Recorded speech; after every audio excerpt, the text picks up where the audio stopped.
बेताल 25वीं दूसरी कहानी। पति कौन है? सालों पहले यमुना किनारे धर्मस्थल नाम का एक नगर हुआ करता था। वहां एक ब्राह्मण रहता था जिसका नाम गणपति था। उसकी एक सुंदर और गुणवान बेटी थी। जैसे ही उसकी शादी की उम्र हुई तो वो और उसका पूरा परिवार उसके लिए योग्य वर ढूंढने में लग गया। एक दिन ब्राह्मण किसी के घर पूजा करने के लिए गया और उसका बेटा भी पढ़ाई के लिए घर से बाहर चला गया। उस समय घर में ब्राह्मण की बेटी और उसकी पत्नी ही थी। उसी वक्त एक ब्राह्मण लड़का उनके घर आता है। ब्राह्मण की पत्नी उस लड़के का अच्छे से सत्कार करती है और खाना खिलाती है। लड़के का स्वभाव ब्राह्मण की पत्नी को पसंद आता है और वो उससे अपनी बेटी की शादी का वादा कर देती है। उधर ब्राह्मण गणपति जिनके घर पूजा करने गया था, वहां भी वो एक ब्राह्मण लड़के से मिलता है और उससे अपनी बेटी की शादी करवाने का वचन दे देता है। ब्राह्मण का बेटा जहां पढ़ने गया था, वो भी वहां एक लड़के से यही वादा कर देता है। कुछ देर बाद गणपति और उसका बेटा दोनों खुद से चुने हुए लड़के को लेकर घर पहुंचते हैं। दोनों घर में एक और ब्राह्मण लड़के को देखकर चौंक जाते हैं। अब सभी इस दुविधा में पड़ जाते हैं कि लड़की एक है और शादी का वादा तीनों ने अलग अलग लड़कों से कर दिया है। अब क्या होगा? लड़की का विवाह किससे करवाएंगे? इसी दुविधा के बीच पड़ोसी उनके घर खबर लेकर आता है कि उनकी बेटी को मोहल्ले में ही सांप न काट लिया है। भागा भागा पूरा परिवार और तीनों ब्राह्मण लड़के लड़की के पास पहुंचते हैं, लेकिन तब तक लड़की की मौत हो जाती है। यह देखकर तीनों लड़के दुखी हो जाते हैं। कुछ देर बाद लड़की का परिवार और तीनों ब्राह्मण मिलकर उसका अंतिम संस्कार करते हैं। लड़की के क्रियाकर्म के बाद एक ब्राह्मण लड़का उसकी हड्डियां अपने साथ लेकर जंगल चला जाता है। दूसरा उसकी राख को इकट्ठा करके पोटली में बांधकर उसी श्मशान घाट में झोपड़ी बनाकर रहने लगता है। तीसरा श्मशान घाट से निकलकर लड़की के गम में देश देश योगी बनकर घूमने लगता है। ऐसा होते होते कई साल गुजर गए। एक दिन अचानक योगी बनकर घूम रहा ब्राह्मण किसी तांत्रिक के घर पहुंच गया। ब्राह्मण को घर में देखकर तांत्रिक खुश हुआ और उसका सत्कार किया। तांत्रिक ने योगी से कुछ दिन अपने घर में ही रहने के लिए कहा। तांत्रिक की जिद देखकर योगी उनके घर में ही रुक गया। एक दिन तांत्रिक अपनी विद्या में बहुत लीन था और उसकी पत्नी सबके लिए खाना बना रही थी। उसी वक्त उनका बेटा रोने लगा और अपनी मां को परेशान करने लगा। तांत्रिक की पत्नी से उसे बहुत संभालने की कोशिश की, लेकिन वो नहीं माना।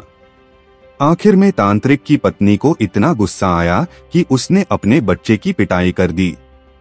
उसके बाद भी जब बच्चा चुप नहीं हुआ तो उसने उसे चूल्हे में डालकर जला दिया।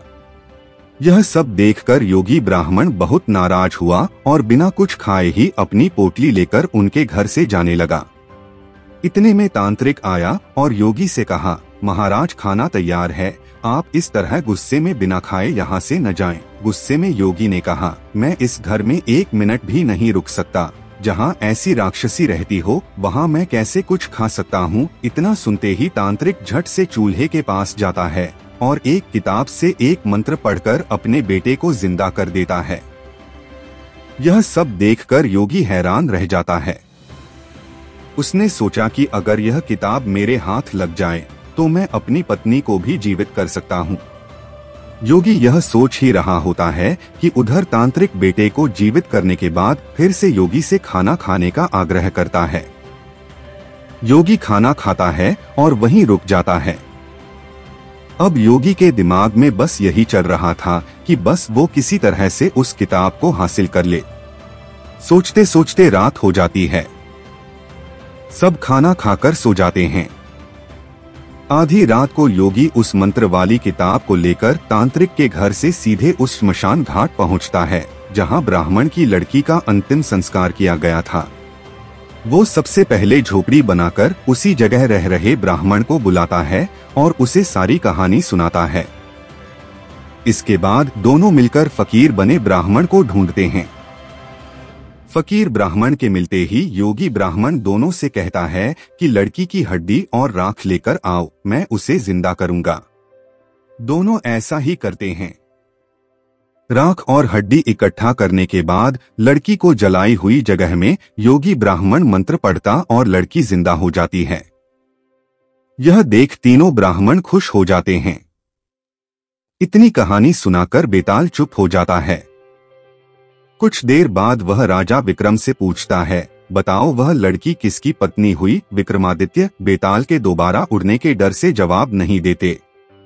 गुस्से में बेताल कहता है, देखो अगर तुम जवाब पता होते हुए भी नहीं दोगे तो मैं तुम्हारी गर्दन में काट दूंगा, जल्दी से जवाब दो। इतना सुनते ही राजा बोलते हैं, जो ब्राह्मण श्मशान में कुटिया बनाकर रह रहा था वो उसकी पत्नी हुई। बेताल पूछता है, कैसे? तब विक्रमादित्य जवाब देते हैं, जो हड्डी चुनकर फकीर बन गया वो उसका बेटा हुआ।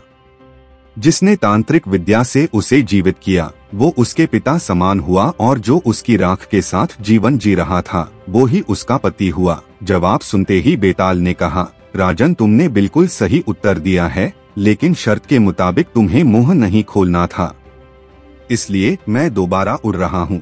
इतना कहकर बेताल दोबारा घने जंगल के किसी पेड़ में जाकर लटक जाता है और राजा विक्रम उसे पकड़ने के लिए उसके पीछे भागने लगते हैं।